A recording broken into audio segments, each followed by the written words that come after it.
2009 ഞാൻ ഈ സ്ക്രിപ്റ്റ് എഴുതുന്നത്. ആ സമയത്ത് എനിക്ക് ലാൽ സാറിൻ്റെ മുഖമൊന്നും ഒന്നും മനസ്സിലില്ല. ഒരു ക്യാരക്ടറാണ് ജോർജ് കുട്ടി.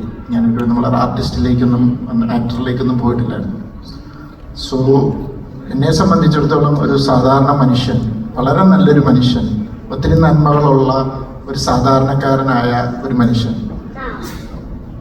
ലൈഫിലൊരു പോയിന്റിൽ ഫാമിലിയെ പ്രൊട്ടക്റ്റ് ചെയ്യാനായിട്ട് അയാൾ എടുക്കുന്ന ചില തീരുമാനങ്ങൾ, അയാളുടെ ഒരു ഐഡിയോളജിയോ അല്ലെങ്കിൽ എത്തിക്സിനൊക്കെ എഗനിസ്റ്റ് ആയിട്ട് അയാൾക്ക് പ്രവർത്തിക്കേണ്ടി വന്നു. പക്ഷേ അയാളുടെ കാഴ്ചപ്പാടിൽ അയാൾ ചെയ്യുന്നത് ശരിയാണ്. സിനിമയിലെ ഡയലോഗ് പറയുന്ന പോലെ, എൻ്റെ ശരികൾക്ക് വേണ്ടി ഞാൻ എന്തും ചെയ്യും, എൻ്റെ ഫാമിലിയെ പ്രൊട്ടക്റ്റ് ചെയ്യാൻ ഞാൻ എന്തും ചെയ്യും എന്ന് പറഞ്ഞ് അദ്ദേഹം ഒത്തിരി ശരിയാണ് നിയമവിരുദ്ധമായ പല കാര്യങ്ങൾ ചെയ്യുന്നുണ്ട്. പക്ഷെ അതിൻ്റെ പിന്നെ നമ്മൾ പറയല്ലേ,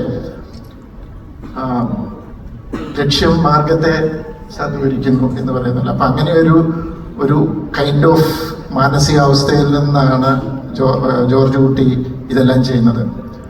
അപ്പോൾ ജോർജ് കുട്ടിക്കും ജോർജ് കുട്ടിയുടെ ഫാമിലിക്കും ജോർജ് കുട്ടിയെ സ്നേഹിക്കുന്നവരുടെ പെർസ്പെക്റ്റീവിൽ ജോർജ് കുട്ടി വളരെ നല്ലൊരു മനുഷ്യനാണ്.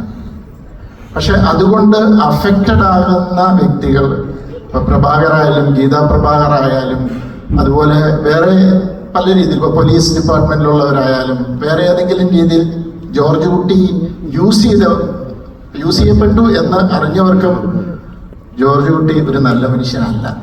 So it's all about perspective. ഇപ്പം നമ്മുടെയൊക്കെ ജീവിതത്തിൽ നമ്മൾക്കും എല്ലാവരുടെയും മുന്നിൽ നമ്മൾ നല്ല മനുഷ്യരൊന്നുമല്ല.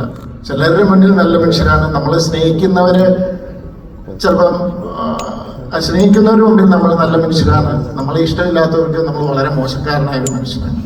സോ അത് തന്നെയാണ് ഇതിനുള്ള ഉത്തരം. ഇത് പെർസ്പെക്റ്റീവാണ്. ഓരോരുത്തരുടെ കാഴ്ചപ്പാടിൽ അത് മാറും. പക്ഷേ ആസ് എ ക്രിയേറ്റർ ഞാൻ ജോർജ് കുട്ടി ഒരു നല്ല മനുഷ്യനായിട്ട് തന്നെയാണ്. കാരണം അതൊരു സർവൈവൽ അല്ലെങ്കിൽ ഒരു എക്സിസ്റ്റൻസിന് വേണ്ടിയിട്ടുള്ള ഒരു ഫൈറ്റാണ് ആക്ച്വലി.